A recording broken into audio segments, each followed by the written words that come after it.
page. No, it's live on Facebook. It says in the top left corner. Now it's streaming live on Facebook. Yeah, I think I got it though.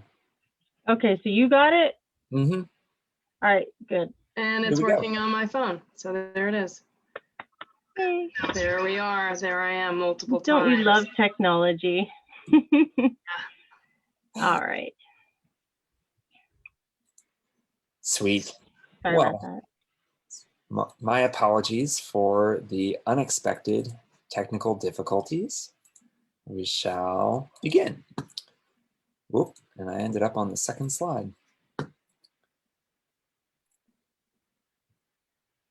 Good evening, everyone, and welcome to our June 15th meeting of the Western Pennsylvania Mushroom Club.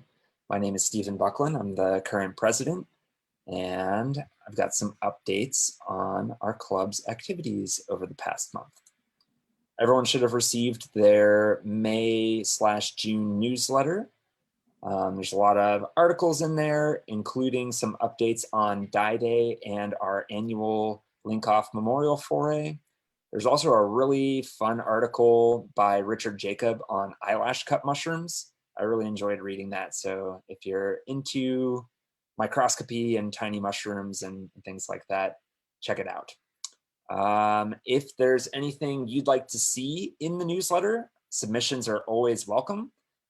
And you can submit things to our editor, Cecily Franklin. The next issue of the newsletter will be in your physical or electronic mailbox on July 1st. So look forward to that. Since our last meeting, we've had 4 in-person walks. First up was May 23rd at Barking Slopes. This was hosted by Allegheny Land Trust. Julie and myself were the identifiers on this walk, and our coolest find, in my opinion, was a rust fungus growing on Jack in the Pulpit. It's called Euromyces aretriphyli, I think. That's the picture right there. Super cool. Little rust fungus. Next, there was a walk with Richard Jacob as part of the Phipps BioBlitz. It was a hot afternoon, and it yielded a lot of your typical late spring, early summer mushrooms. And Richard wrote up a really nice thing on our website about this cool fungus, which is Mycoacia uda, pale yellow splash tooth. And when you put a drop of ammonia or potassium hydroxide on it, it gives you this purple reaction that you see over here. I was really fascinated by that find. And Richard says it's only been reported once before in our area, and it hasn't been identified at a club walk prior to this. So pretty cool find. Then we had a walk 3 days later at Gertie's Woods. This is a new Allegheny Land Trust property in Etna, which is right across the Allegheny River from us. And Kara and Julie were identifiers for that walk. And yeah, if either of you want to jump in and share anything, feel free. Sure. Yeah, it was great. It was the first time that we did a walk there, and so we didn't know any of the trails. Everything was pretty much new for everyone, except for maybe Julie. I think you were there for a different kind of walk, right? Nope. No, you weren't even there. But I was so excited to see the blushing rosette. It's this beautiful mushroom you see on the right there. That was the first time for me seeing it. And it just, it has, when it's younger and it's forming, it gets this beautiful red gutations, that liquid that exudes from it. And it was such a pleasure to see. We saw a bunch of good stuff. Mm-hmm. For such a, I mean, it was quite disturbed, but even for as disturbed as it was, we found some really good stuff, and it was a good time. A lot of people showed up. Yeah, I was pleasantly surprised. Lots of good mushrooms there. So Stephen and our walk at Barking Slopes was kind of like a crust and rust today because it hadn't rained in like weeks, I think. So it was nice to actually find some some cap and stem and some legitimate big mushrooms. So Squishy ones. yep.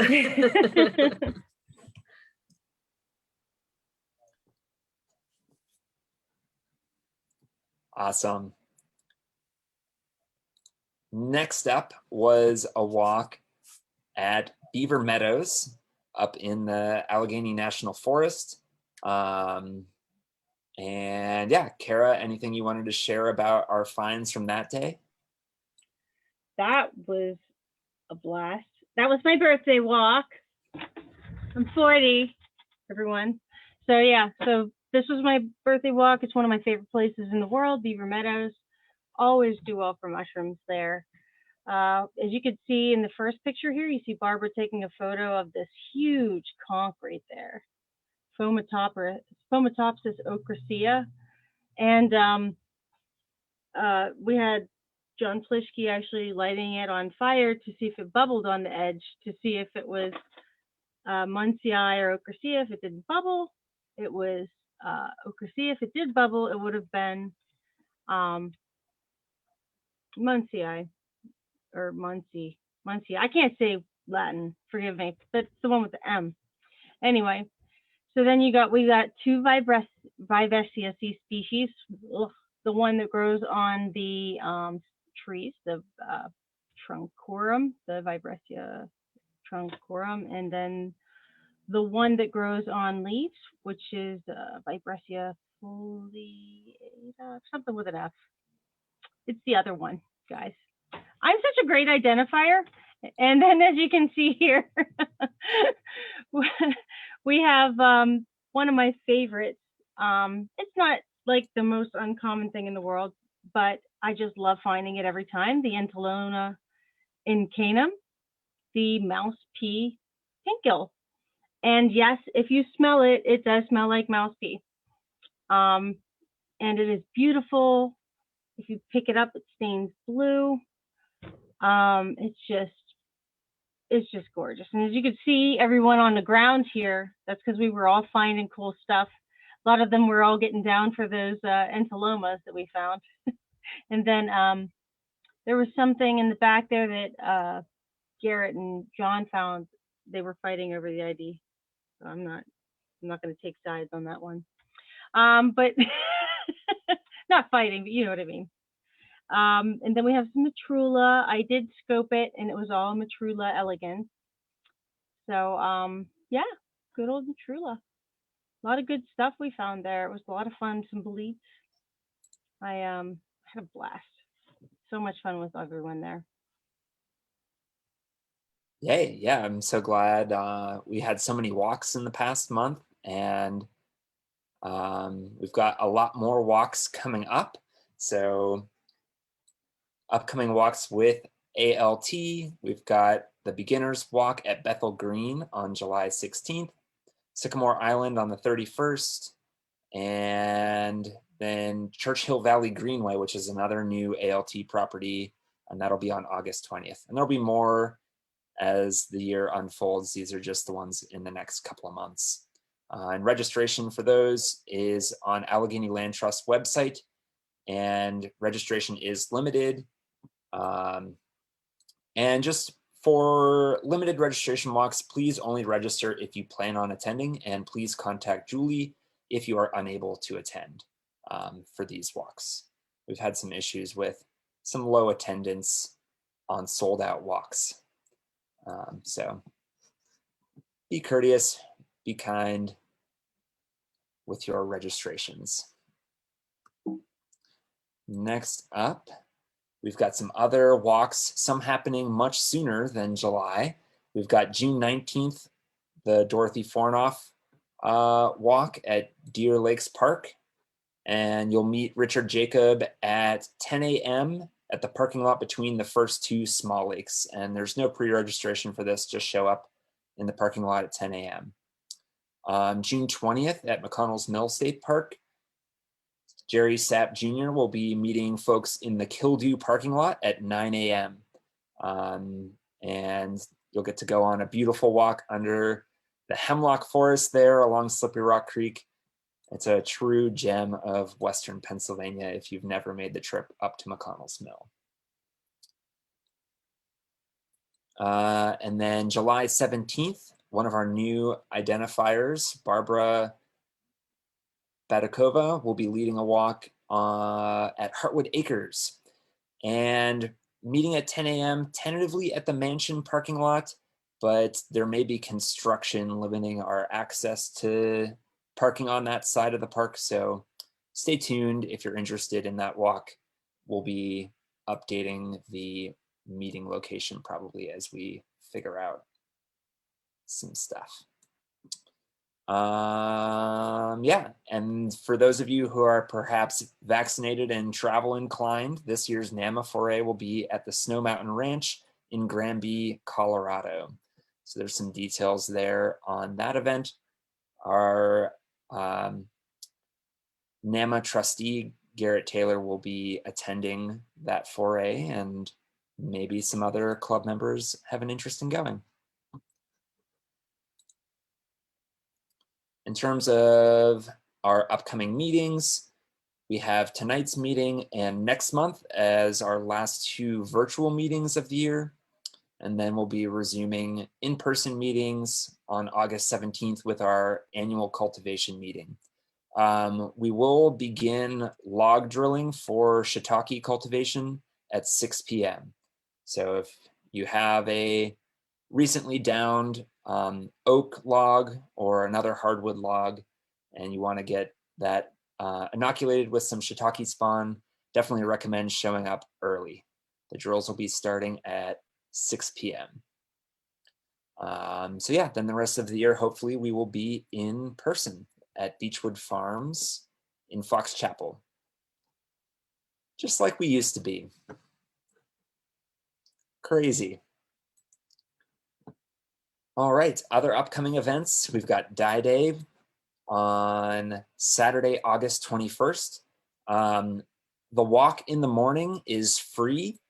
The afternoon session is $10. The walk, I don't think has been decided on where we'll be meeting for that walk, but we will be taking mushrooms from the walk back to Harmer Shelter to identify them, and then we'll probably have lunch there and pack your own lunch, and then the afternoon session will be learning how to dye with mushrooms.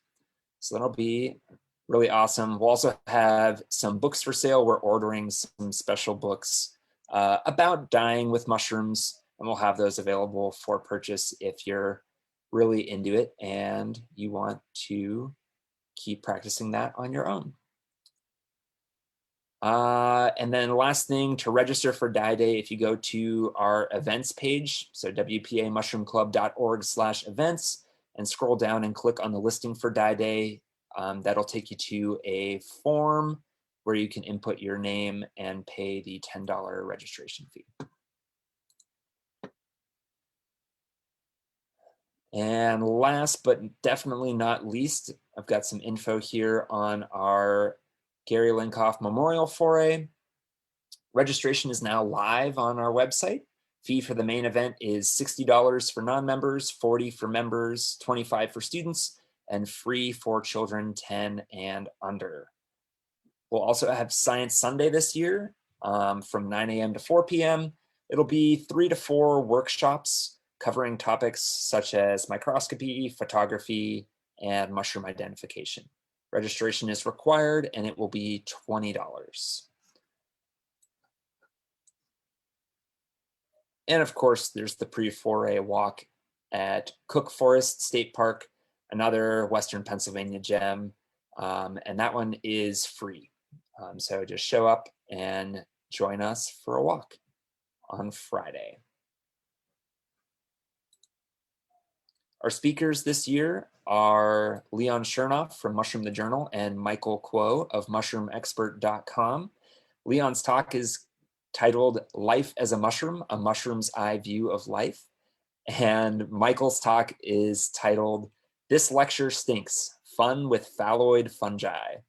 So I think those will both be really engaging and interesting talks. I'm really looking forward to it. They both seem like people who have a good sense of humor, so I'm sure we'll have some laughs during those talks. Here's a membership report. We are up to a record 1,099 members as of today. So we've gained 184 new members so far this year.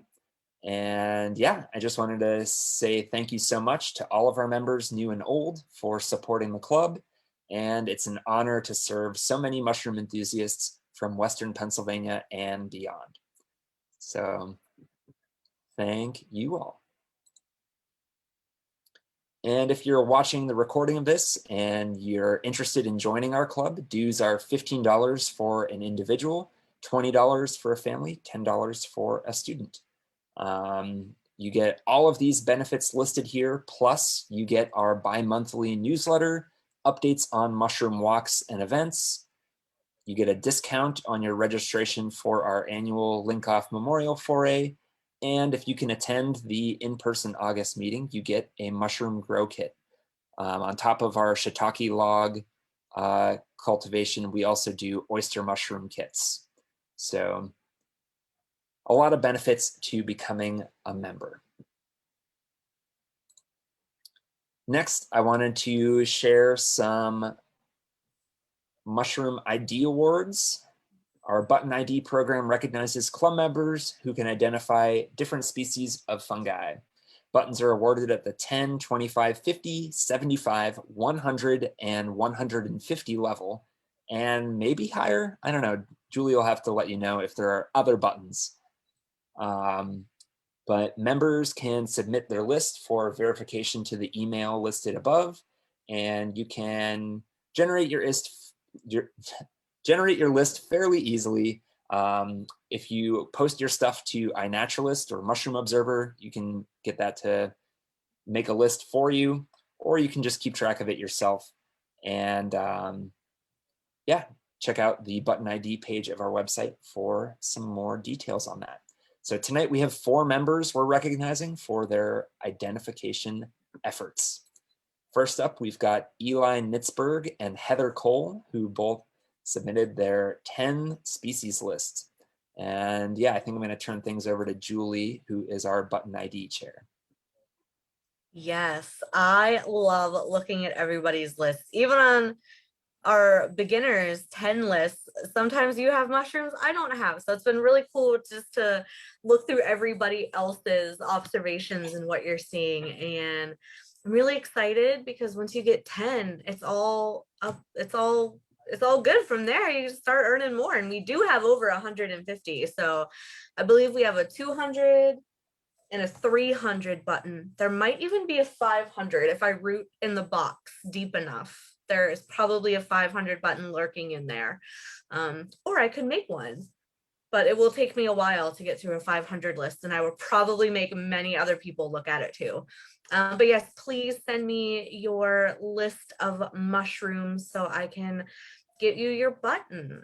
So congrats to our 2 newbies here, Eli and Heather, on getting their first of hopefully many buttons. If you do send your list to me, that email forwards directly from to my work email. So you will get an email response from Allegheny Land Trust email address. So just know that the message coming back to you will be an Allegheny Land Trust email. Easier to keep track of my emails that way when they all go to one. BA Heather and Eli. Woo. And then we have 2 more folks we wanted to recognize who are at the 150 and identifier level in the club. So yeah, Julie, go ahead and share the other awards. Yes, super jazzed to have Barbara and Beth join. If you don't follow Beth on all of her journeys, her mushroom list was incredibly impressive. Same with Barbara. Barbara has some mushrooms from all over the world. Oh my goodness, devil's tongue was on there, and some mushrooms just from all over Europe. So that was really cool. Barbara's Instagram, Fungi woman. Is that right, Barbara? Fungi woman, amazing, amazing photos. So if you want to get some awesome photos and info, check out her Instagram. But congratulations, super excited to go to you guys' walks that you're gonna lead. And I think we've got at least one other person coming down the pipeline for 150. So that'll hopefully be at our next meeting. We can announce that. So congratulations. Yeah. So awesome to see more folks becoming identifiers for the club. So I just want to remind folks that if you're interested in learning to identify more fungi, whether it's to earn your next mushroom ID button or purely for joy, stick around after the speaker for our mushroom ID session. So this is a space we created so that folks could bring pictures of any fungal finds, whether it's just to share and have conversation or to get some help identifying them from our expert identifiers. Yeah, it's always great to have folks stick around and share what they've been seeing out in the woods. And then last announcement, I think, is a huge thank you to Carissa Mendez, who has volunteered to step into the role of hospitality chair. And you'll be able to see her debut at our August cultivation meeting. So thanks so much, Carissa. We really appreciate you volunteering for the club. All right, so next month's meeting is going to feature Thomas Roll. He is a WPMC scholarship grant recipient, and he's going to be presenting his research on Flammulina veludipes. Thomas is pursuing a master's degree in biology at the University of Wisconsin-La Crosse, where he is advised by Todd Osmundson and Tom Volk. So, yeah, that'll be another fun speaker. Any other questions or announcements before I introduce tonight's speaker?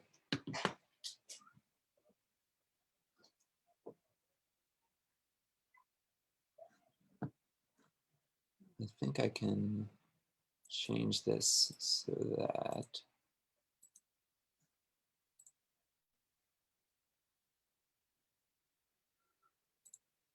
yeah, now people can unmute themselves. So if you have anything you want to share, you've got a couple seconds.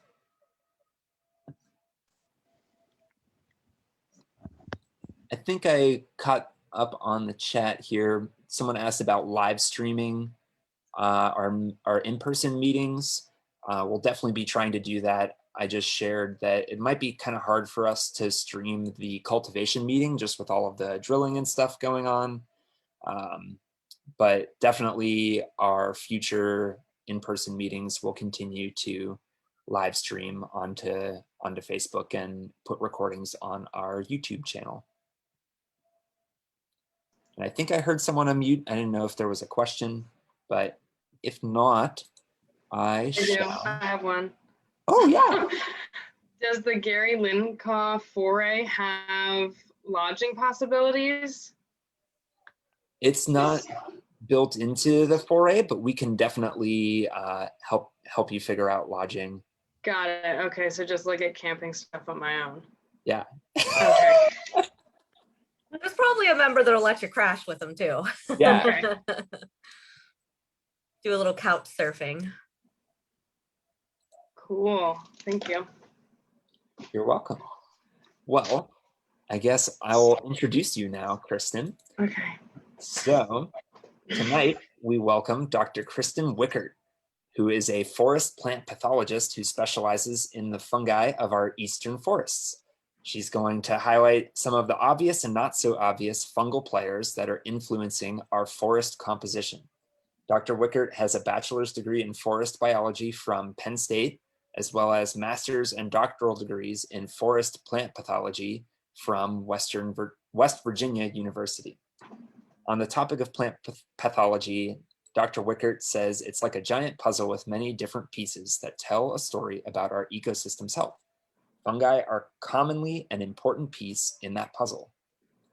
And yeah, so with that, I welcome Kristen and turn things over to you. Thank you. Your club is very impressive. It's very organized and you have a lot of members. It's really inspiring.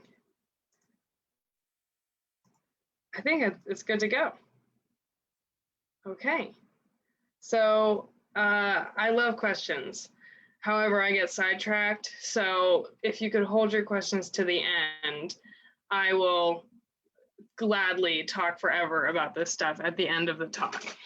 But like I was introduced, we're going to talk about fungi as plant pathogens.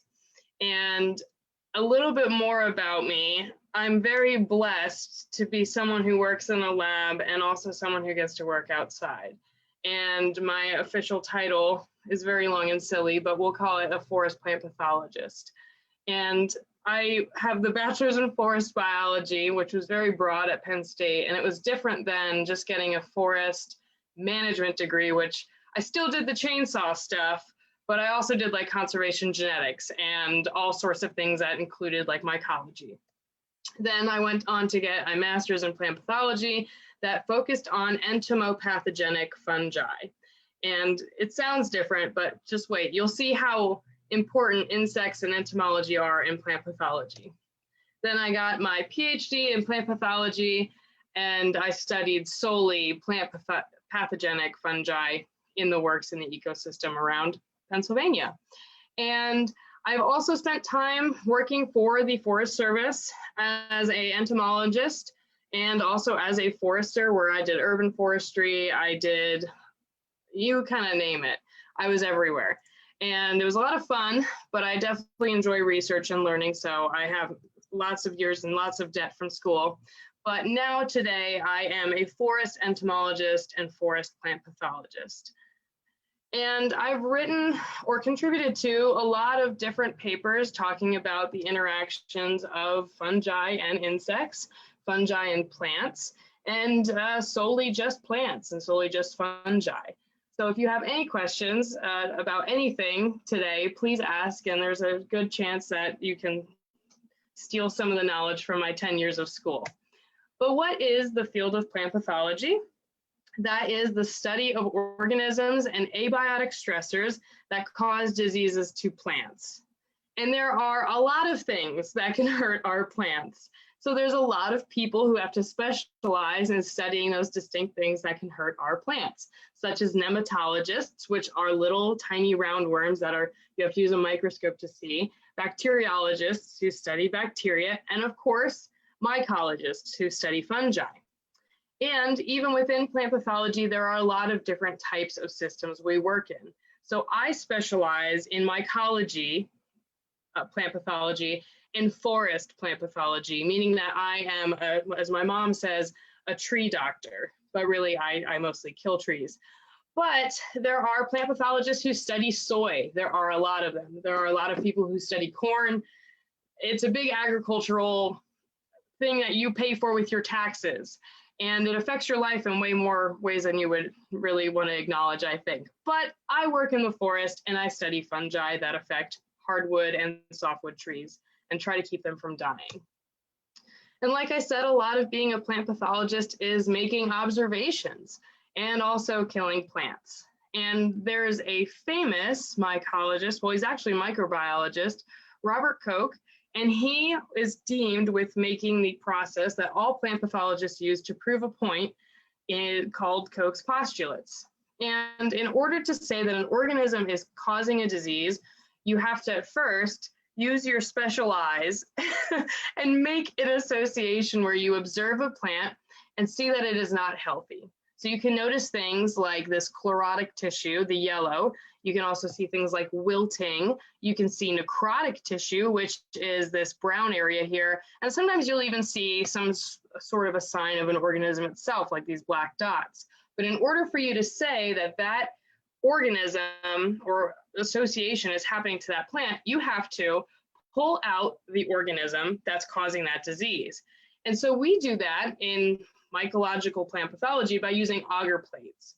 And what an agar plate is in my hand there in that picture is literally just sugar, potato starch, and it's agar from seaweed. So it makes the perfect environment for if you were to take fungi out of the plant it's living in, it'll say, whoa, this is way easier for me to eat, and it'll grow out, and it causes these beautiful fungal colonies, which would otherwise be hidden from view. So you isolate these causal agents, and then to confirm that that fungus, bacteria, or whatever is causing the disease, you put it back into the same type of plant, so same species and sometimes even the same variety, and you see if you get the same exact symptoms, and if you can pull it out again out of that new plant to get that same causal agent. So that's a lot of what being a plant pathologist is trying to find out who is causing what and confirming it so other scientists can know how to control for diseases. And here's a real life example in Pennsylvania. So this is the plant pathologist at Penn State. If you ever have a question and Penn State Extension doesn't know, they'll call this guy, Dr. Don Davis. He was a very important scientist in my life at Penn State, got me into mycology. He also is a lichen expert, so if you like the fungi and lichens, you can contact him. But there is a parasitic plant in Pennsylvania. It's actually a shrub, and it's what he's holding there. It's called buffalo nut, Pyrularia Pubera. And it was noticed that that plant was showing signs of disease.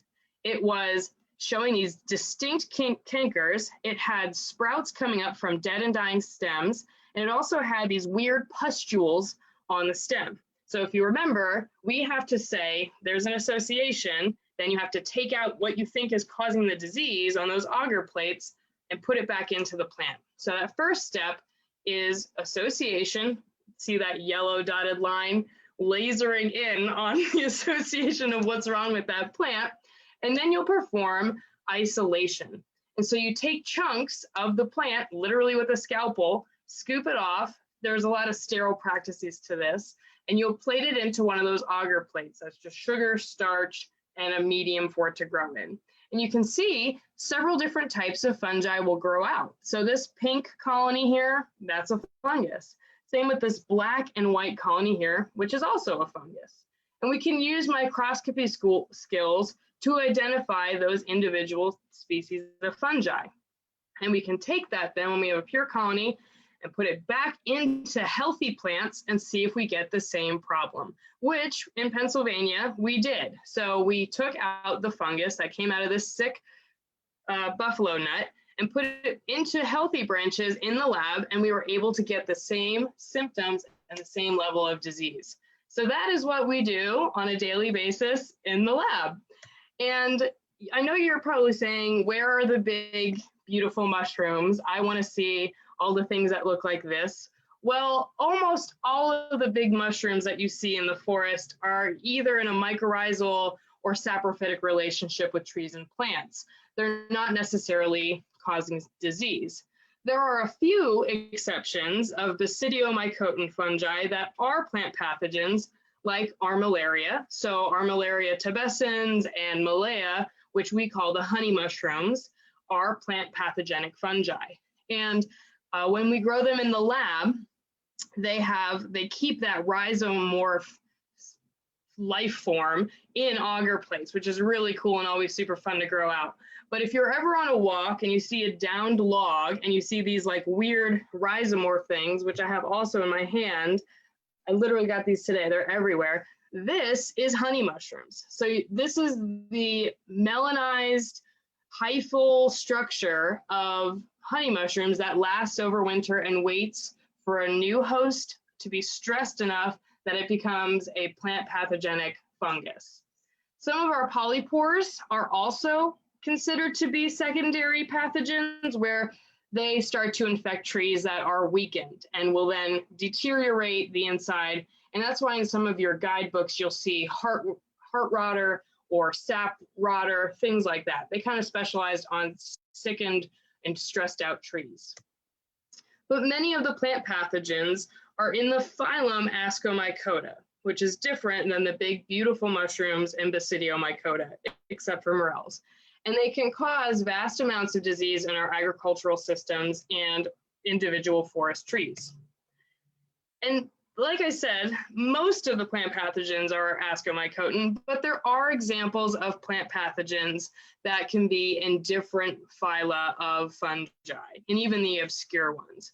But there's a lot of diversity, and most of them have to be distinguished by microscopic features of how many asci or parathecia are in a certain area, things like that. So the ascomycotin fungi, you think that they're not common, but they actually are. They're very common. You might have some that's less than 50 feet from you, several different things, because cheese includes ascomycotin fungi. So our blue cheese and our brie have penicillium that encase them and also grow throughout them. You might have beer or bread or alcohol in your house, which has Saccharomyces cerevisiae, which is an ascomycotin yeast.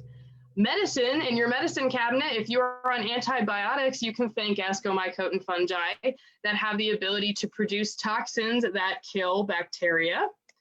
And of course, the one that no one wants to admit, but the diseases on our body like ringworm or maybe like tinea on your back or your athlete's foot on your feet, that is also an ascomycotin fungus.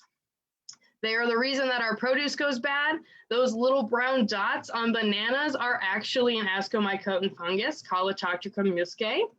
And we just have general environmental molds like aspergillus that's growing in, you know, the ducts of your house just on random things.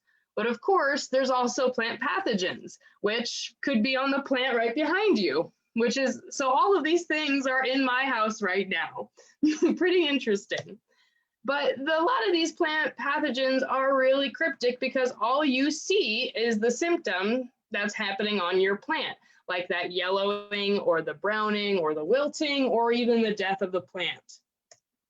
And they can even be hard to identify when they come out of the plant because they have a very mysterious life cycle. So this picture down here on the bottom with the really black and fuzzy, oh, it went crazy, it's on a timer. But this plate here with the black and fuzzy fungus has a very distinct life stage, but it is the same species as these red and white plates over here.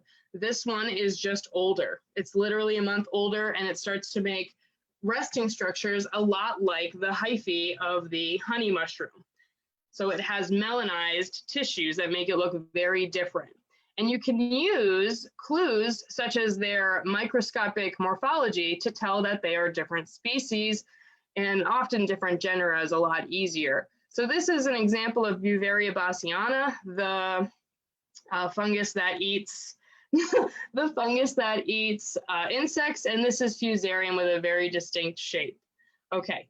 But plant pathology has been around ever since, well, before us in early civilization. It's really impacted us. So this is our wheat rust, which is caused by the fungal pathogen Puccinia triticina.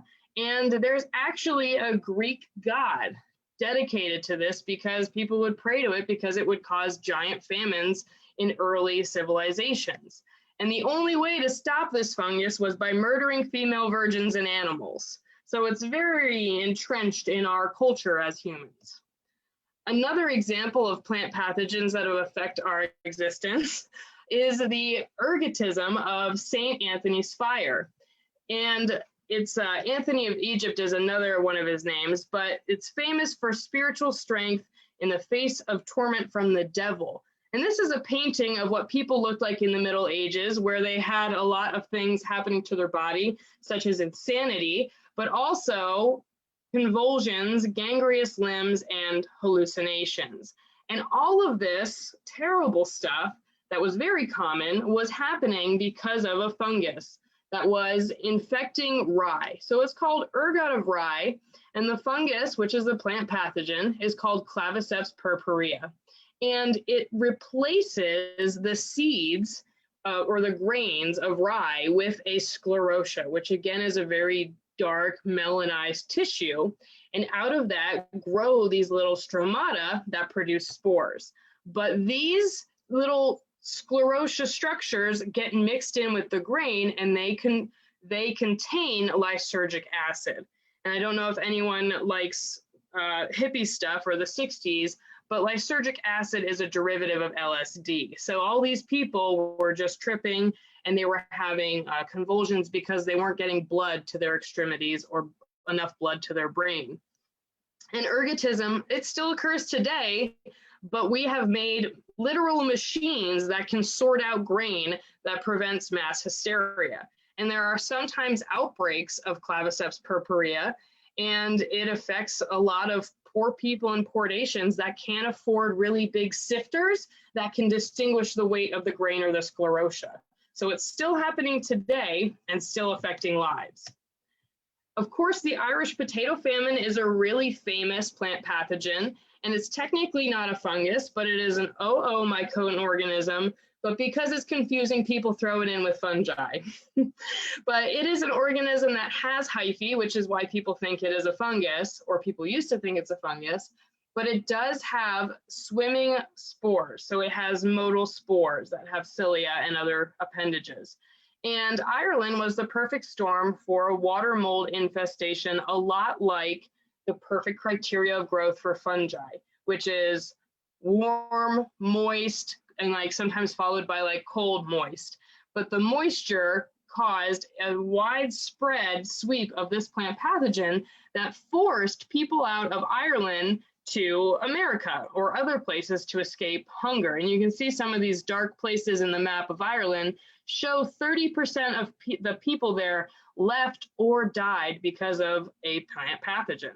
So a lot of you might directly be affected by a plant pathogen. I know where I'm from in Eastern Pennsylvania, there's a lot of Irish people. So I'm assuming in Western Pennsylvania, there's still a lot of Irish influence as well.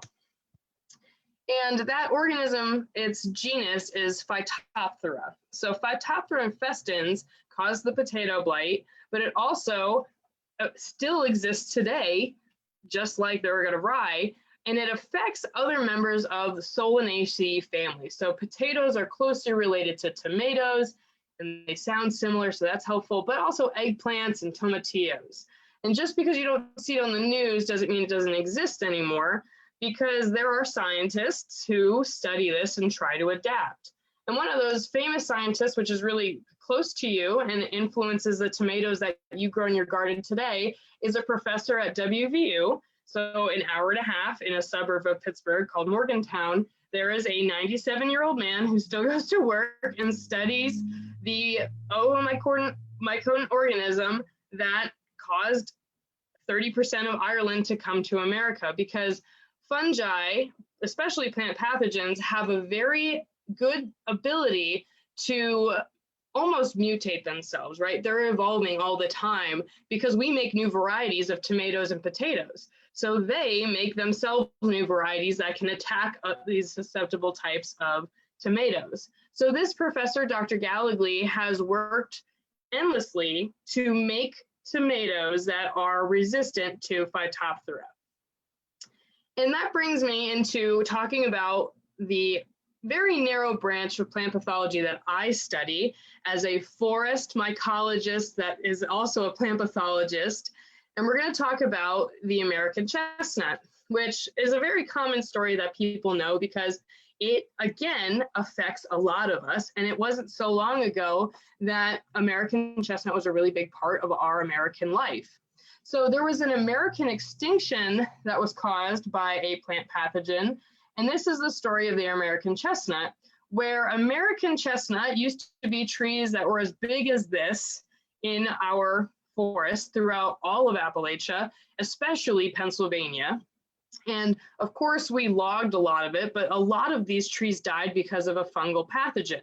But the wood was really important in our area because people would literally use it to build cradles. They would also use it to build their caskets, and they would use it to build their barns and literally everything. These trees also produce really tasty nuts that have a really high carbohydrate level and fat level. So they are super healthy for people to survive on over the winter, as well as animals, which people eat. It's a never-ending story. But these trees also produce nuts every single year, which is different than oak trees because oaks have like weird massed year cycles. So when we lost the American chestnut, we lost a lot of our biodiversity because a lot of things suffered after it. And we also lost a lot of our heritage. But the organism that killed American chestnuts goes by the scientific name Cryphonectria parasitica, aka chestnut blight, which is the disease. And again, there's that gorgeous picture of amazing hardwood trees, and I wish we could see it. I'm so jealous of these people back in the day. But American chestnut used to grow throughout all of Appalachia. And you can see Pennsylvania, West Virginia, we are completely covered by American chestnut. It used to be 1 out of every 4 trees was an American chestnut. And in about 1950s, there was a plant pathogen, this gorgeous orange organism that was introduced and causes a canker. So it kills the living layer of the tree underneath the bark, and it annihilated the population of American chestnut throughout almost all of Appalachia. And you will still encounter some chestnuts that look like this. And that's because this tree has an ability to grow out of the root stock. So these huge trees had huge root systems that are still struggling and trying to survive by putting up these trees, but they get infected as well and they continuously die.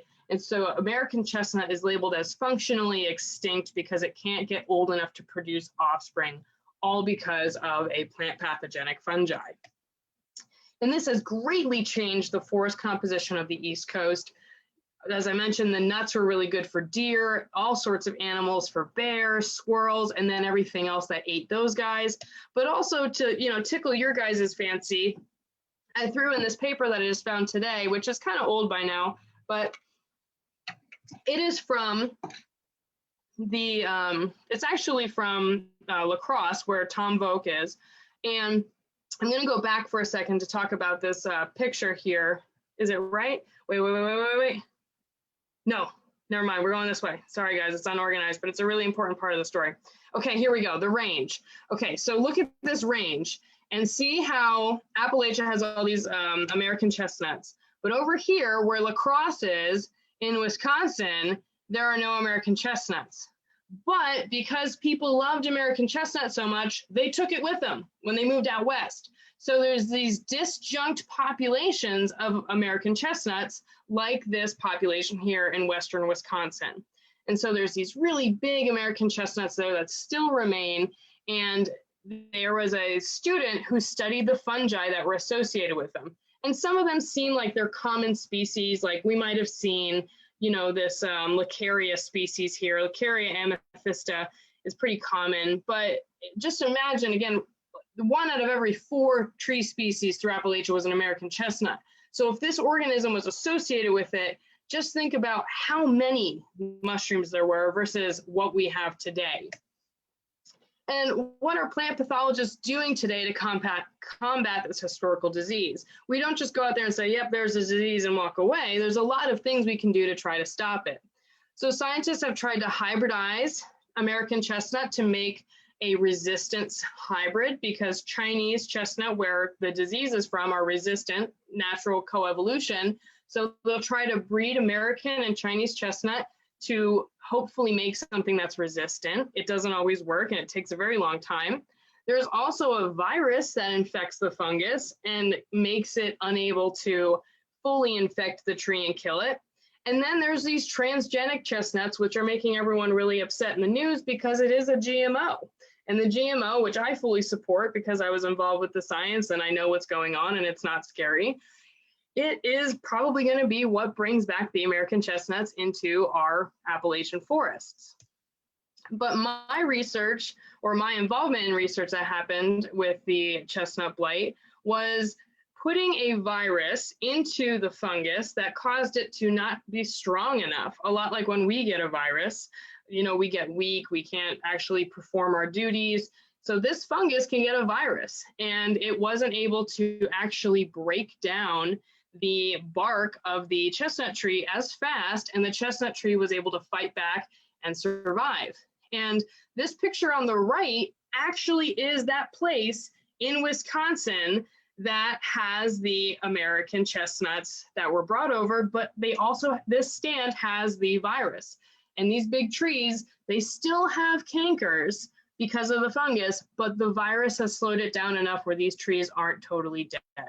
But this virus research started in the 70s, and it's now just starting to kind of work. So a lot of these research things take a lot of time to understand and also to implement.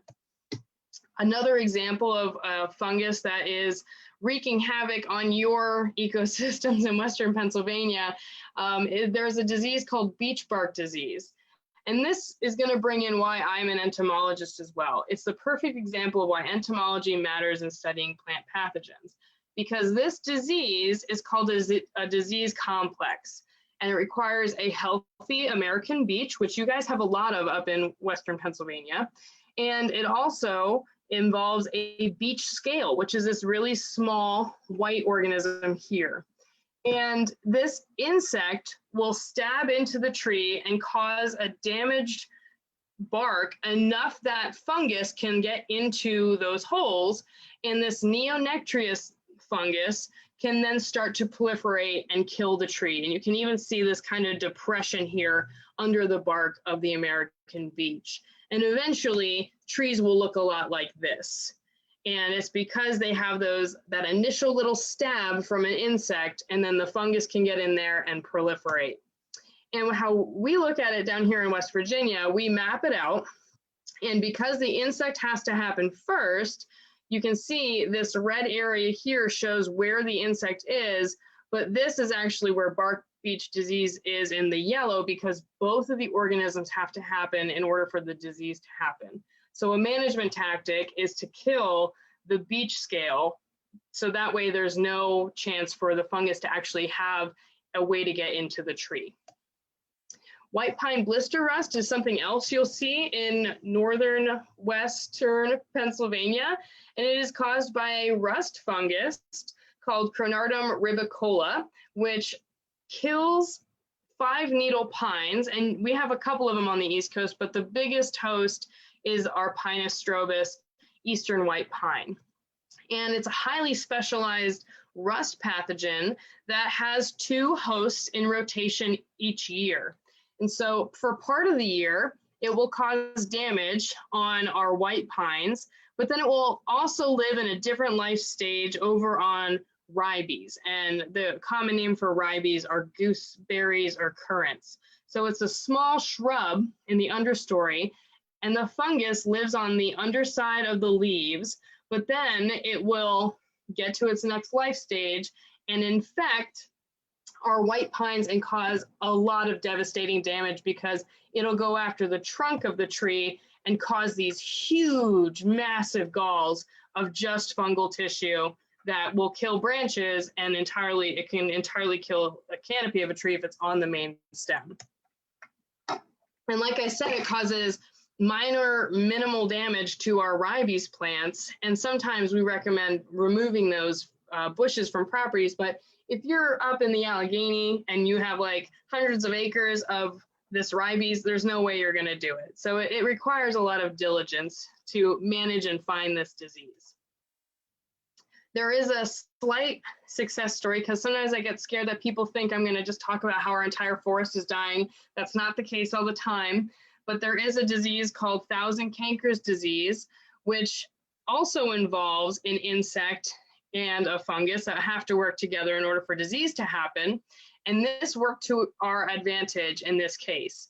But there is a very small beetle. And when I mean small, I mean like smaller than the tip of a pencil point. It's a small beetle that burrows on the bark of branches, and on its body, it just happens to have a fungus. It doesn't do anything with the fungus. It doesn't care, and it probably doesn't know that the fungus exists. But it carries it through the forest, and it will inoculate trees and cause these little cankers or dead spots. And when you have a lot of these little beetles covered in fungus, they can create it that the entire branch of a black walnut is not able to photosynthesize anymore, and it dies. So again, it sounds scary, but wait, there's success. the beetle was here in Pennsylvania, but then it died, and we think it's because of weather patterns. So there is biological constraints that can sometimes happen to these, and we can understand them and use them to our benefit in controlling a disease. So we still manage for this, like we go out and we survey 4,000 cankerous disease in years where it has weather that is prone to the beetle surviving. And this is a really extreme example of how insects and fungi can be so co-evolved together in the world of plant pathogens that the insect will actually have a specialized pouch in its body specifically for carrying fungus. So this is a newish disease that is not in Pennsylvania yet. It's also not in West Virginia, but it is in Kentucky and Tennessee. And the disease is caused by a fungal pathogen called Raffaella lauricola. So here's the fungal strands, and here it is growing on plates. Pretty indistinct white colonies. And here again is another super small little beetle called the red bay ambrosia beetle, Xyloborus glabratus. And as an example, this is actually a slice of their brain. So this is that little beetle's entire head that has been sliced. And this is where their mouth would be, where it has the letter F. And there's these purple spots. The purple spot close up here shows a mass of fungal spores that the beetle, imagine like a chipmunk, will put in its cheeks and carry it to the next tree. And this is because it absolutely needs the fungus to feed its babies. So this is a direct relationship of how a fungus gets to a new host. It's worked its way in coevolution with the beetle to take it to a new tree that's dying. And the reward for doing that is that it will feed the beetle's babies, because the beetle babies, which sounds funny, but the beetle babies cannot eat wood themselves. They need the fungus to break down the hard to access wood into simple sugars and carbohydrates that they can eat. So these larvae will crawl around in these tubes that their parents made and literally like puked up fungal spores for them to grow on. And then the babies will eat the fungus and survive. And they'll complete their whole life cycle in that tree as it's dying from the plant pathogen. And then when the tree is dead, the adult beetle will put it in its cheeks and it'll fly to a new tree. So it's really interesting, that puzzle I was discussing. You have to figure out the beetle's biology, the fungus's biology, the tree's biology, and what all happens when they're together in a certain ecosystem. It's fun, it can be scary, but it's a really interesting and crazy story every time. And so this is what that disease looks like if you are an avid hiker and you see sassafras, which is the main host of the laurel wilt fungus in our area. If you see sassafras trees with those cute little ghost leaves dying and their bark is streaking, you should tell Penn State Extension that you found this, and you can maybe save the other sassafras in your area, because professionals will come out and take care of the problem before it takes over. So that leads us to talk about what you can do about plant pathogens, because again, it sounds scary, but prevention is the best tactic in controlling them. And of course, the big poster for Don't Move Firewood, it transports tree-killing insects and diseases. So if you literally cut down a tree that has sassafras laurel wilt, and then you take it to Cook's Forest, you could potentially kill all of the sassafras in Cook's Forest. And this does matter. This has actually been traced back for several diseases and insects. In West Virginia, we did not have emerald ash borer when everybody else did. And then all of a sudden, it was in the center of our state. And it was tracked back to a guy who drove from Michigan, cut down dying dead ash trees in his yard, and drove down to West Virginia to go on vacation, and boom, all of our ash are dead. So that's it. We know who it was. He's not in jail. He's fine. But that main lesson of that is don't collect or transplant plant material. And this also goes for keeping your vehicles on paved and gravel surfaces to stay out of areas that are wet and muddy, because if we think about what fungi like, they like wet environments. and you might be driving on some dead or dying disease stuff, and if you travel with it, it could go other places. You can remove mud on your shoes and vehicles before traveling to a new area. If you really like hiking and you go on back roads, take your car to a car wash, put your shoes in the tub, spray them off. I do, because I go to these disease sites all the time, and that is enough to kill the fungi just using soap and water. You can clean your shoes, your bike, your vehicle before leaving the county, which is a really good parameter that land managers use to track these diseases, the county level. And of course, when we do find these things, we can do reactionary work. There's a lot of mechanical things we can do, or even using fungicides, but that doesn't seem to work in my personal opinion. Usually that's too late.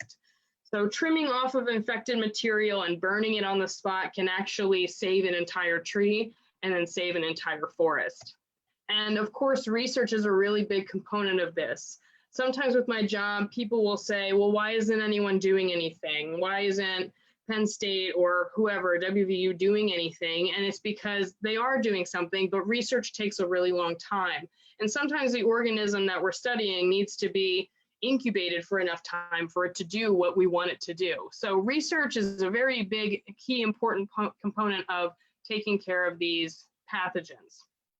And just to show you research that I personally did, but also that it's not all doom and gloom when I'm talking about plant pathogens, I'm going to share with you what I did for my PhD work, which was using a plant pathogen to control an invasive species. So this tree down here is Tree of Heaven, which is an exotic tree from China, and you can see it growing here on the side of a road. This is my family's farm, and it really likes these disturbed areas like this. And this is a map. All the green areas is where Tree of Heaven has been introduced and is well established in our country. And again, this is from China, but it was brought over to Pennsylvania and Philadelphia, and it's spread across the whole country, and was also introduced around San Francisco, and has come across the whole country. But in 2002, in Pennsylvania, in Tuscarora, there was a patch of Tree of Heaven that were found dead. And it's because of a fungal pathogen. So we did Koch's postulate, which is that thing of where we take a sample, take out pieces of the wood, try to extract the organism, and put it back into a healthy Tree of Heaven to see if it causes the same thing. And it does. And so this organism is called Verticillium Non-Alfalfa. It is a plant pathogenic fungi that lives in plants that it's killing, but it also is able to cling onto soil and exist in the soil for a couple of decades until another plant that it can eat appears. So it has that ability, like the armillaria, to create melanized hyphae that it can exist and just wait for a food source to show up again. And it's really interesting because this fungus, in thinking about using it as a biocontrol, so many people were rightfully so scared that we would introduce a fungus that would kill the maple trees or that would kill the walnut trees or something else. But with modern day science, we can confirm through genetics and other protein analysis things that a certain strain of a fungus can have selectivity for a host. And what a strain is an organism is the same species, but a different strain. So you and I are both Homo sapiens. We're both humans, but you and I might look very different, right? I have brown hair, you might have blonde hair, brown eyes, blue eyes, that kind of thing. But a better example would be you might be lactose intolerant and I'm not, because that's a function of what we can eat. So this fungus, Verticillium Non-Alfalfa, there is a distinct strain in Pennsylvania that was able to eat and kill Tree of Heaven. And there are other strains that are on tomato, other things randomly. And you can see in this experiment, I took that fungus. So when I took the fungus from tomato and put it on Tree of Heaven, it didn't kill it. But when I took the Tree of Heaven strain and put it on Tree of Heaven, done, annihilated.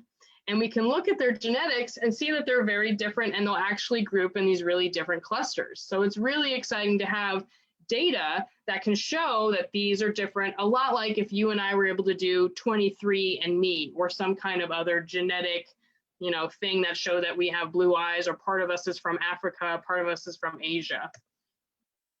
And there's another success story, so again, utilizing plant pathogenic fungi in honoring your state tree, the eastern hemlock. So eastern hemlock, the Latin name Tsuga canadensis, is a beautiful tree that is native and encompasses a lot of the places in Pennsylvania that have a lot of cool streams, beautiful large trees that can shade out a canopy. You can see how dark it is here, because they're usually, or they're supposed to be, so thick and full of needles that can really shade out a forest and create a very distinct ecosystem. If you've ever gone hiking at Cook's Forest, the flora and fauna in that area are so different than the flora and fauna that are, I don't know, somewhere else in Pennsylvania. So this is what an eastern hemlock is supposed to look like. But because an invasive insect was introduced in the 1950s, the hemlock woolly adelgid, Adelgus tsugae, it caused a lot of our hemlocks to lose their needles to a point where they're very thin. And this is the insect down here. It sucks out the sap from the hemlock tree and causes the needles to die prematurely. And this is a photo here from Tennessee that shows a lot of hemlock trees that have actually died because of this insect. And so, like I was saying, this is a visual representation of what a hemlock forest looks like, right? It's cartoony, I know, but I made it a long time ago, but I like it. So in a hemlock forest, there's usually water. That's just a habitat type thing, but there's usually trout in that water because it's cool and it's shaded. There's also things like our Trillium and our spring ephemerals that can be in that kind of environment that are very specific to the area, and it brings in a lot of wildlife and even distinct species of birds and insects that only associate with hemlock. Well, when the hemlocks start to drop their needles, you can see that the canopy actually will, or the forest floor will light up to levels of 70%, meaning that those plants that are adapted to shade will die. The fish will die. The birds have nowhere to lay their eggs. And so it opens up the forest floor for other things. Of course, the deer stays, but it opens up the forest floor for invasive species to proliferate, like our hay-scented fern, our tree of heaven, and things like our burning bush or euonymus. So it can really, this insect has a high level to drastically impact the forest just by changing the ecosystem, again, like that American chestnut story. And what researchers or collaborators are doing now, like state management agencies, they're using chemicals to try to stop this problem. But that, of course, has a lot of problems in its own way. We know chemicals can be really harmful to animals and humans and salamanders because it's a chemical, and you need certain parameters to use it. There's also biocontrol methods of using other insects to eat that hemlock woolly adelgid, but they have their own limitations. So we were wondering, can we use plant pathogenic fungi to expedite management processes instead of waiting for these harmful or long-term projects to be utilized?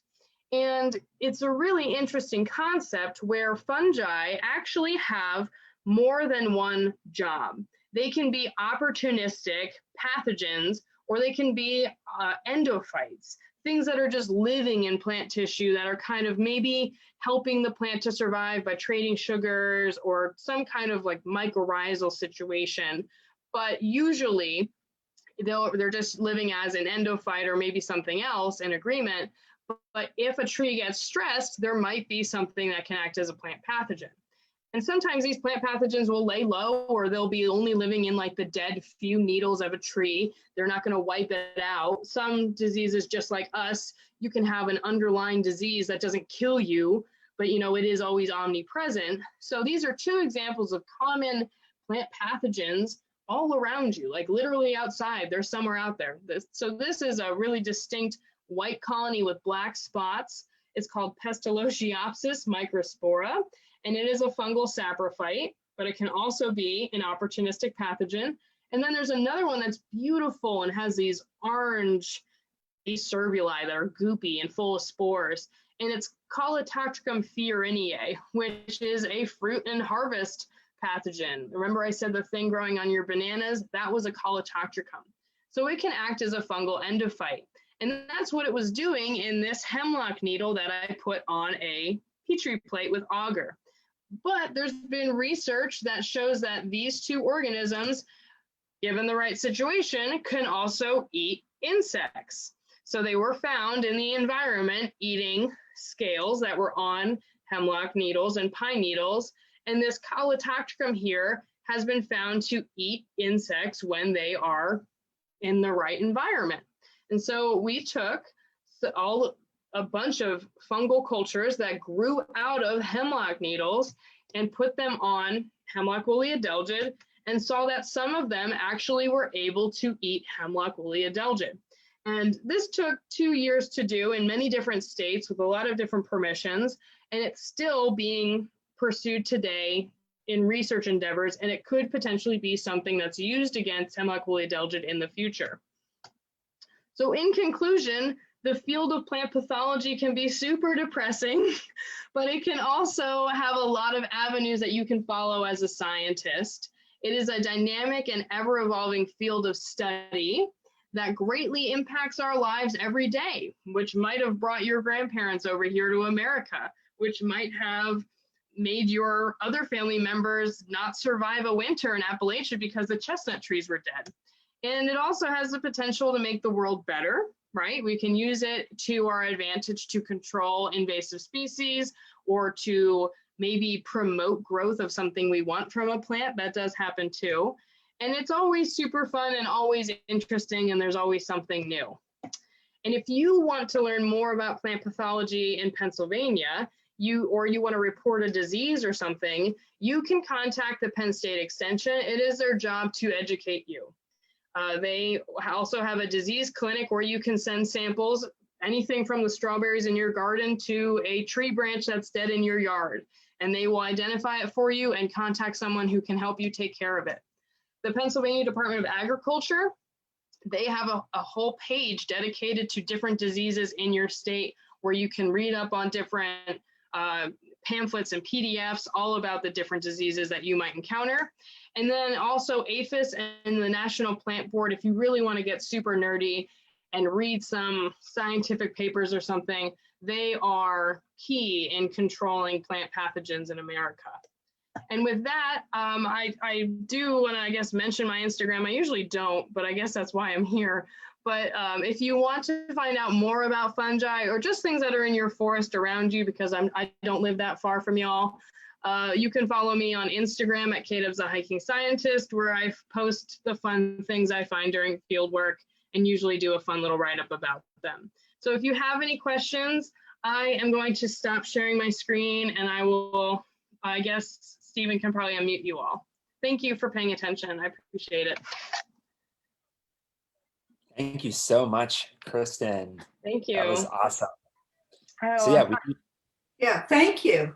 I do have a question. Okay, I'm ready. Okay, I've got white pines, and the trunks look like somebody has spilled white paint down them. What's that? Do you know? That is sap. Then that's probably from a bird or a beetle. So there's sapsucker birds that will actually go around and make little holes, and the tree they are drinking the sap, but the tree will continuously drop sap when they're not there. So you'll have these big streaky marks. And if your tree is sick, beetles will be attracted to it and drill into the tree, which also causes sap to come out. How can I tell if it's a problem or? If there are a lot of very small holes, like holes the size of your pen tip, those are beetles, and that's a problem. Okay. If they are little tiny boxes that are about the size of a dime in lines, then it's a sapsucker bird that is just trying to get the sap. Okay. Thank you. Yeah, and we have a couple questions in the chat that I was going to get to, and then I'll let everyone unmute and ask away. There was one really good question. You were talking about the fungus on Tree of Heaven. And there's a question here. that's basically asking, like, when you introduce a bioweapon, they put in quotes, how are you sure it won't kill desirable plants? So that has been a big part of my career, and it's hard to say how long I've been involved with this because it makes me sound very old, but that fungus was found in 2002, and very rapidly it received a lot of money for funding because tree of heaven is such an invasive species and it's so hard to control that it got funded for a lot of research. And there were a lot of people working on it and doing all sorts of research questions, and one of them in the beginning was a host study of native trees that were in association with tree of heaven in the forest to see if it would jump.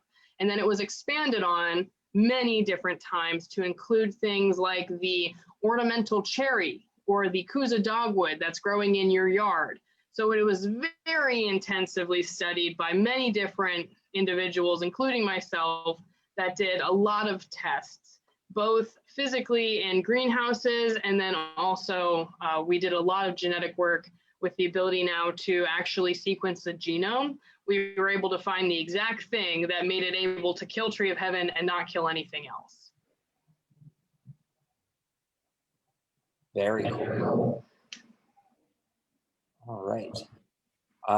So yeah, now I think everyone should be able to unmute, and if there's any other questions, I'm looking through the chat here. Yeah, K-Dub's the hiking scientist. I think that was put in the chat. Awesome. Yeah, thanks for the great presentation. And I can say that the woolly agrids are here in Allegheny County. Yes, they are everywhere in Pennsylvania. Yeah, so I saw them about 3 years ago the first time, and I did a treatment on my hemlock trees, and it went away, and then they're back again this year. So you have to keep treating. The treatments last about 5 years. They say 3 years, but not everybody's made out of money, and that chemical will last for 5 years. So that's what we do. Just because also we are 30 people who manage an entire state. Pennsylvania has a little bit more people because you have more money and bigger area and more sensitive areas with the hemlocks. But usually we're on like a 5-year rotation for putting out that chemical because of limitations of being a human and money. So funny that we make these constraints on our life with money. We made all those numbers up. And the other thing, I found a rust that infects Trillium. It was originally reported down in Westmoreland County, Pennsylvania. And I'm just looking at the paper. I think the paper was 2018. So I found it up in Allegheny National Forest, and it's on one of the other plants that they reported in the paper. So it's kind of interesting. I don't know if it was always there or if it's moving north. But I guess that's what we're going to start to see is things move north as things warm up a little. Correct.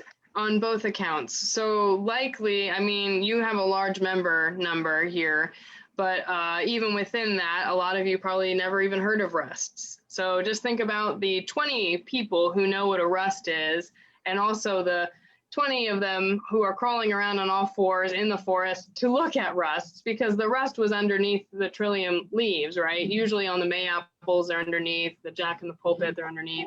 So it takes a special kind of person to find something. And then we are also very lucky now to have things like iNaturalist, which you can instantly find out the range of something and if it's rare or not rare. And a perfect example of that is there is an extremely common beetle throughout the entire East Coast. And literally on a summer day, you can go out, put your hand up in the air, and you can 50% chance you're going to have one in your hands. They're very small, but it has 7 observations on iNaturalist. But it should be in every single county on the East Coast. So we're just not there yet, and people just also don't know what they're supposed to be looking for. I know there's on the beetles, there's a DNA barcoding project starting up from Cold Spring Harbor. Yes, yeah. Beetles are the easiest thing to do DNA sequencing on because we've understood those primers for a little bit longer. No. Nice. There's a couple other questions in the chat here. Please read them to me. I'm not good at reading. This one says, why is the tree of heaven fungus not being more widely used to get rid of tree of heaven? Yeah, when you were talking about that, I had never heard of it before. And we have loads of tree of heaven here in Pittsburgh. Is that a newer management technique? Is it not available commercially yet? So the earlier question asked the research question of how do we make sure? Well, that's 20 years. So a lot of these things take 20 years for us to make sure we're not going to kill the whales.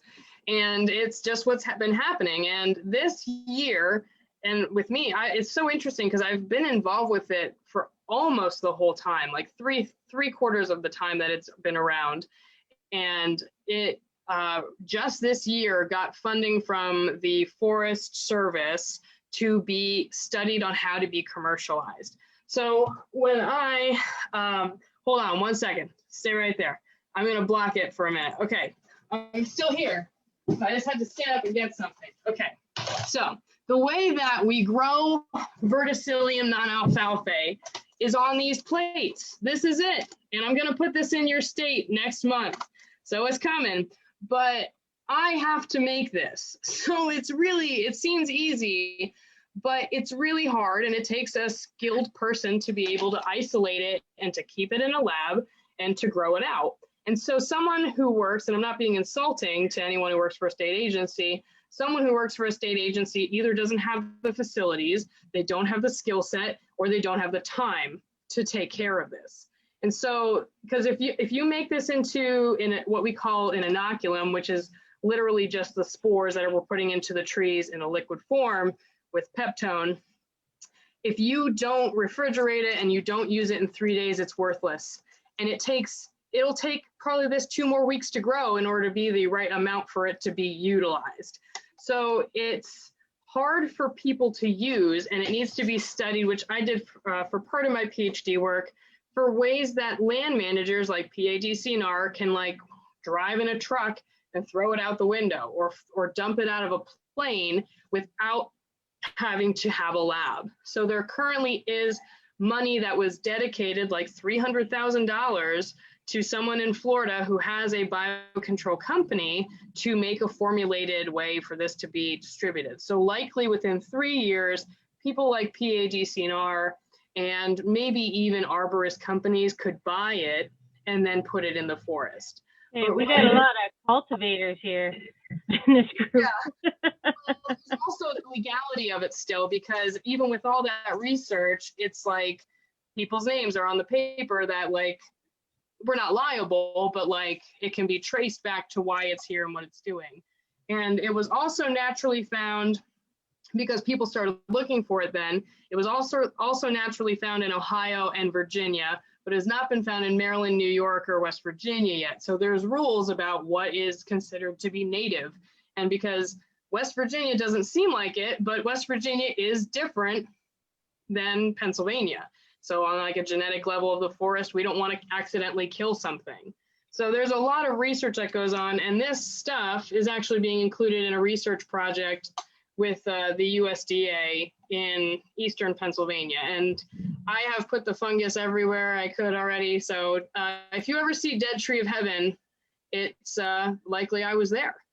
I'm so happy you addressed the issue on making sure you're parking in the right spots and your footwear is clean. Yes. I remember writing a post a year ago about that, about how important it is to make sure before you go, especially within different watersheds, even different parks. Mm-hmm. Not only can you transport different seeds that are bad, but yes, fungus and algae and different things like that can be easily transported mile a minute. That way. Yeah. Yeah. Yeah, mile a minute is terrible. Yeah, and yeah, stiltgrass is terrible in Pennsylvania. Yep. And it can work. It's really simple. I throw my shoes, they're out in the yard drying right now. They were in the tub. But oh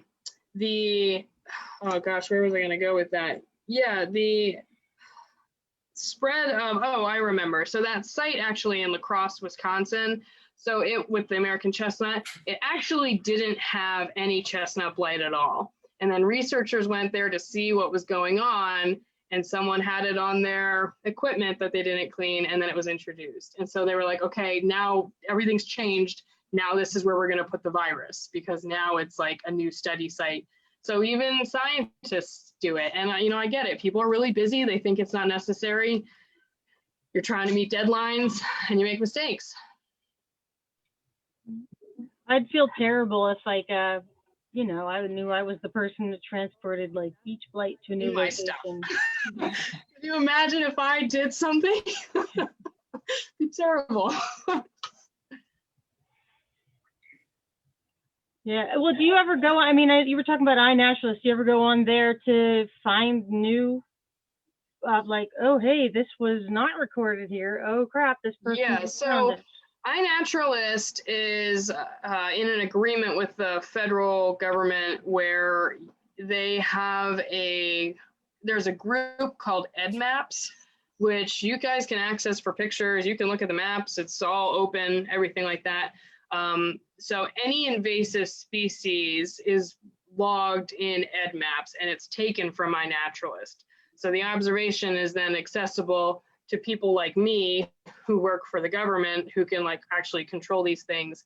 And the thing about EdMaps is it uploads the things from iNaturalist. You can also directly upload to it, but professionals and experts that study bugs will confirm the identity. So it's not just like a random thing or someone taking a picture of like a picture and putting it on there, which does happen a lot, which is strange. I think people are trying to get like clout or something on iNaturalist, like because you get awards if you get most species or something. So it'll actually have people who go and verify its identity and stuff like that. So EdMaps is utilized by land managers and the federal government and state governments to find new insects. And like people even get alerts. So if something shows up, it's a lot like a Google alert. They'll be like, this is a new occurrence of stiltgrass in Allegheny County, and you'll get an email. Interesting. Very cool.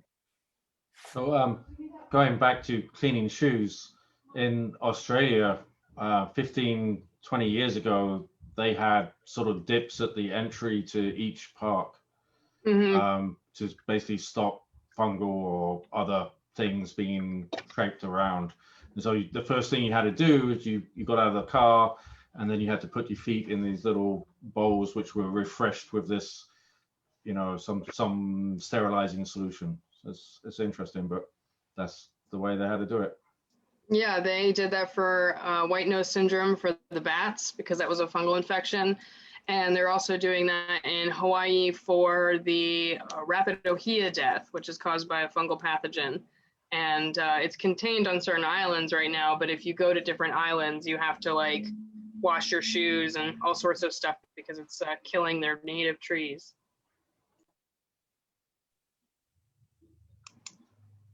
Fascinating stuff. There's another question in the chat here. Someone was wondering if you wanted to talk about spotted lanternfly at all, particularly because we were talking about Tree of Heaven as its host. And I do know there were a couple findings in Pennsylvania of some different fungal pathogens of spotted lanternfly. Yes. I have to turn off my camera again. I'll be right back. It's right here. Don't worry. I'm self-conscious about everything in my life. Okay. So, so here actually is spotted lanternfly with the fungus on it. And so that is Buvaria bassiana. Oh, I'll put that in the chat that you're saying. She's a very nice girl. I'll figure it out. But this is a fungus that is actually used in commercial settings for greenhouse control of whiteflies and aphids. And there's a researcher at Penn State, Dr.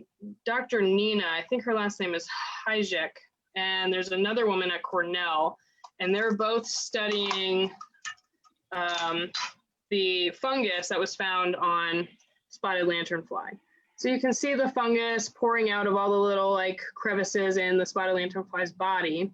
And They tried to do an aerial application with a plane last year, close to Reading, Pennsylvania. So that's East Coast. And it did work, but this again is something that research is probably going to take more time. And we also don't understand like how long the spores last in the environment. We don't know how much we have to put in the environment for it to be effective against the masses of spotted lanternfly. And there is another fungus called the bat koa. I've never heard of that genus before this, but it is also a native entomopathogen, and they are generalists. So that means they're not specialists like the tree of heaven biocontrol fungus. They could potentially hurt our other native plant hoppers and tree hoppers and something else. Like I said, Beauveria bassiana is used in greenhouses against whiteflies. So it even goes on to other orders of insects. But does anyone remember the gypsy moth? Yes. Yeah, so the gypsy moth, remember it was so bad you could like hear the poop falling? I remember that. And there were no leaves in the canopy. Well, do you have a lot of gypsy moth now? I don't think so. No, you don't. Successful government treatments. But it did harm some of the native moth species, those treatments. It did. But there's multiple things that were used for gypsy moth, and they all still exist, and they're all still working on it to control it. So there was a virus, there was a bacteria, and there was a fungus. And there was also herbicide, and there's also pheromone stuff they do to the insect. But the fungus, Entomophaga maimaga, it was released ages ago, like decades ago. And then all of a sudden it had enough of a reserve in the environment that it was able to actually control gypsy moth. And there are, some casualties of our native population stuff, but it was almost like, well, do we lose our entire forest or do we lose these 3 species of cutworms? So there is, a trade-off. There's never like, oh, there's absolutely nothing that'll be killed. And that's something that they're considering with the spotted lanternfly entomopathogen. So there's a lot of research going on still with that, but it could be good. But it literally might take 20 to 40 years for it to work. I don't think so, but it could.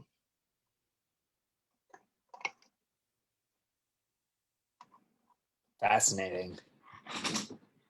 Your tax dollars going to work. Yay.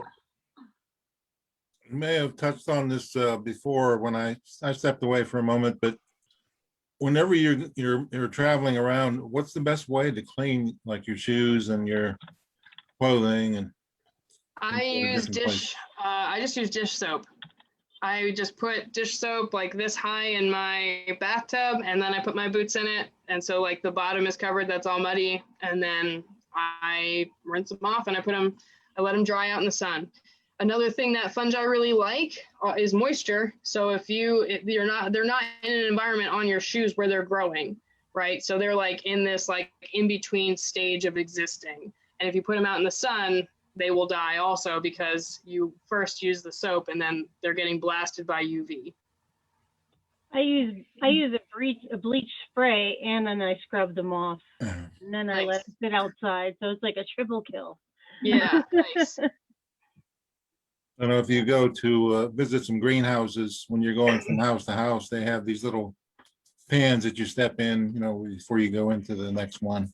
That's exactly it. They're probably using something similar to a bleach. That's not just a soap. Thank you. Yes, thank you. Kristen, thank you. That was a great presentation. Thank you. I appreciate that. Thank you for coming. Kristen, Stephen didn't ask my question. Where did you get the earrings? I'm currently looking for her right now. It was a person who offered to make one off of one of my pictures, and then I ended up paying her because they were so good. But her name is Christina, and she's a very nice, normal person who just does art. Oh, I see. My internet's having a hard time on my phone because I'm on the internet on my computer. I'll find her and I will type her name in there. It might take me a long time to find her. I'm sorry. Take your time. It's okay. I can email it. Yeah, that's fine. Thank you. Yeah, if you email it to Okay. Julie and myself, we can get it to Cecily.